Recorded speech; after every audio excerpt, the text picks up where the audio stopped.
Hi, I'm Jim Jubak, and welcome to my newest video on my YouTube channel. If you want to see more videos, you can subscribe. If you like this video, just please like. You can find more of my stuff on my internet sites, the free site, jubakpicks.com, the subscription site with more of everything, more portfolios, more picks, more general commentary, more me, in other words, is jubakam.com. Oh, and you notice the hat is back, but a different hat. This is not a Toledo's Mud Hen hat, but it's another Ohio hat. These are the Akron Astra hats. I got my vaccine today, first dose, and maybe that's why I'm thinking about stocks for after the pandemic. And the title of today's video is my 5 favorite picks for after the pandemic.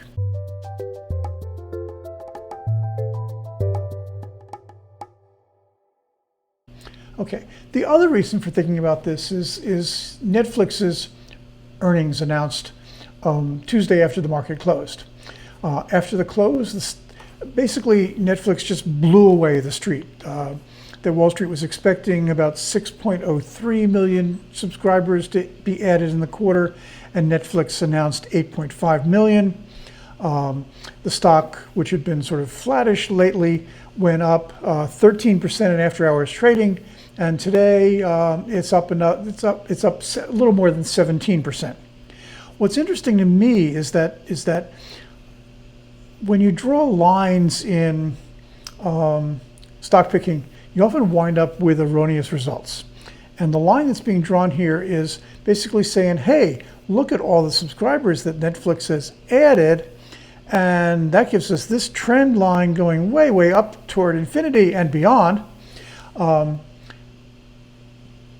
But a lot of that is because of the pandemic. We've had people locked down and ordering more videos online and subscribing more online. And the question is, what happens to this line that's going up like this when we all get vaccinated and the pandemic is over and we come back to something like normal? What's Netflix's normal growth rate? One of the big disjunctions, if you will, is that Netflix right now is trading at 97 times trailing 12-month earnings per share, 97 times. That's quite, what should we say, expensive, especially because Netflix's good news this quarter is that it's growing revenue at 25%.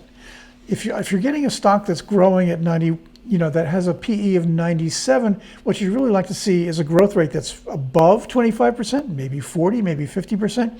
And you'd also like a growth rate that is going to go up in the short term and the long term, rather than, as is possible with Netflix, head down as we go back to normal.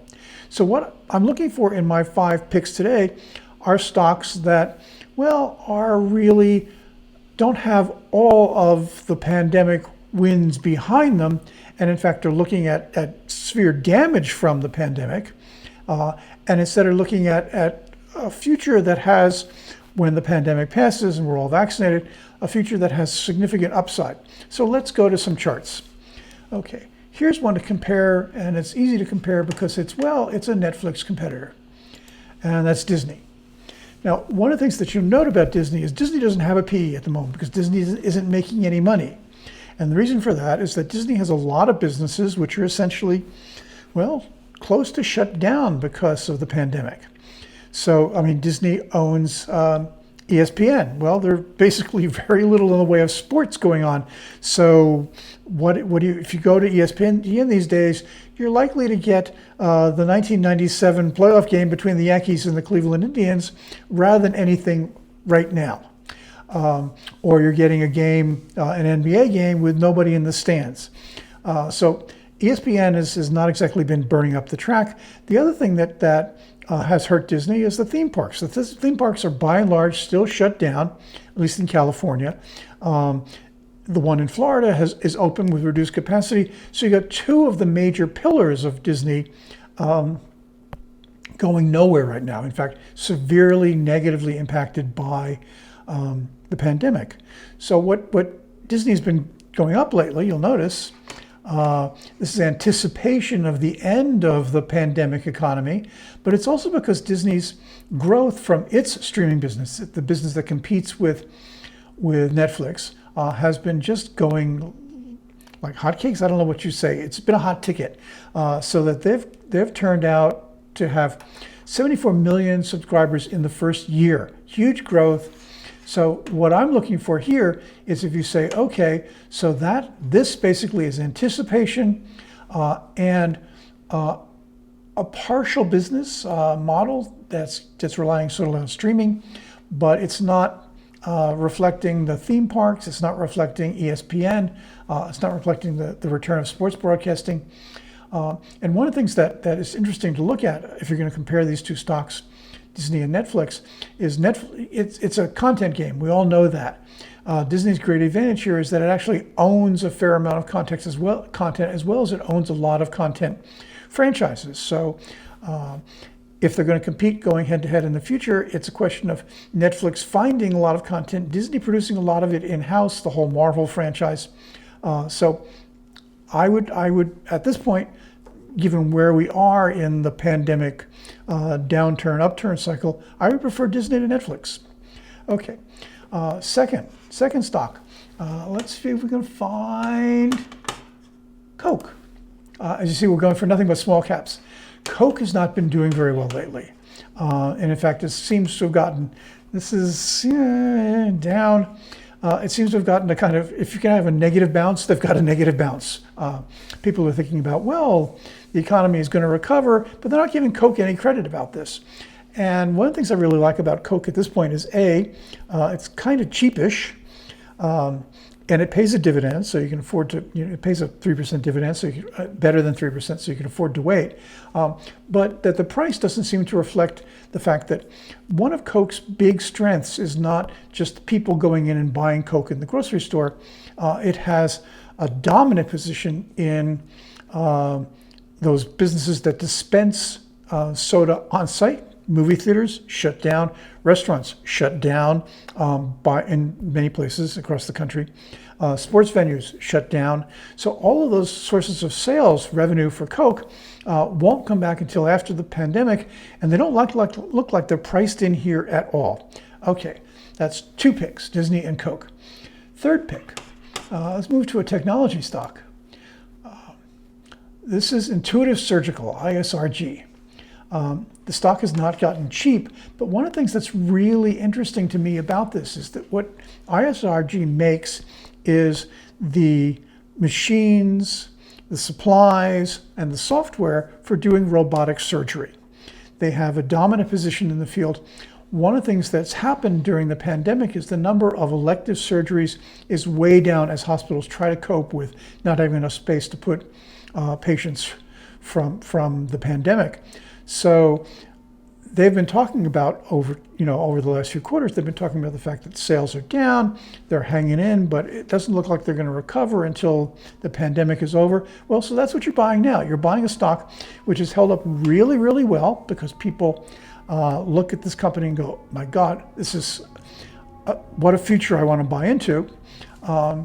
And you're looking at it at a time when the future looks like it's going to turn up. So this will be my third pick. Fourth pick is we'll move to another sort of consumer stock. This is Shake Shack. I wouldn't buy Shake Shack here. Look at that. That's insane. I don't mind this, but one of the things to notice about Shake Shack is that unlike, say, they sell hamburgers. They sell very good hamburgers. They sell very good French fries. They're a small company, way smaller than a McDonald's or a Burger King. In fact, they recently, one of the reasons for this big bump is they announced they're going to open 60 restaurants in 2021. So people said, oh, they think things are going to turn. That's a good number. But again, like Coke, one of the things you need to know is that Shake Shack really tries to pick its locations very, very carefully. So here in New York, for example, they have a Shake Shack right across the street from the American Museum of Natural History. It's a big tourist destination. What do we not have in New York right now? Tourists. They also have a really big presence at Citi Field, the Mets Stadium. What do we have at Mets Stadium right now? Well, we don't have the Mets. We don't have baseball. So you've got a lot of exposure at Shake Shack to a return of people to venues that they're not able to go to right now. And I'd look at Shake Shack as being something that you can get for that kind of future. The thing about Shake Shack is that while I don't like this as a point to buy, I do like the fact that the company's market cap is only $4.5 billion. So you're looking at a company that's really at the beginning of its growth curve. Compare that to Netflix, which is a market cap of $261 billion. Disney's got a market cap of about $314 billion.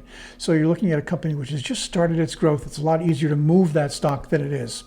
So that's 4, Coke, ISRG, Intuitive Surgical, Disney, Shake Shack. Last one is MGM Resorts. There are two things that are driving the three drivers to MGM's business. One is its casinos and resorts in Macau, China, which looks like traffic is finally starting to turn around. Second is it's the dominant company in terms of hotels and casinos on Las Vegas Strip. Not a great business, but again, it looks like it's stabilized.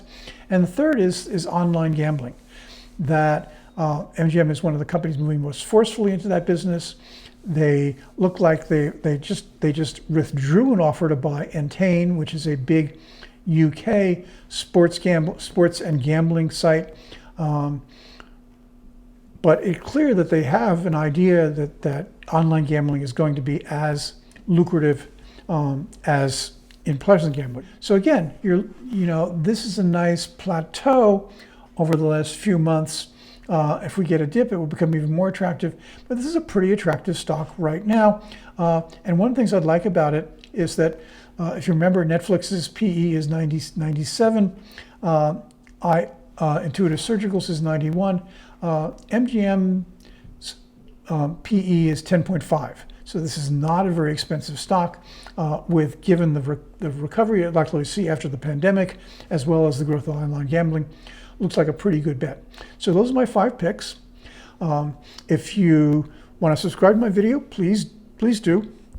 Subscribe to this channel. If you want more of these videos, you'll get a notice when a new one pops up.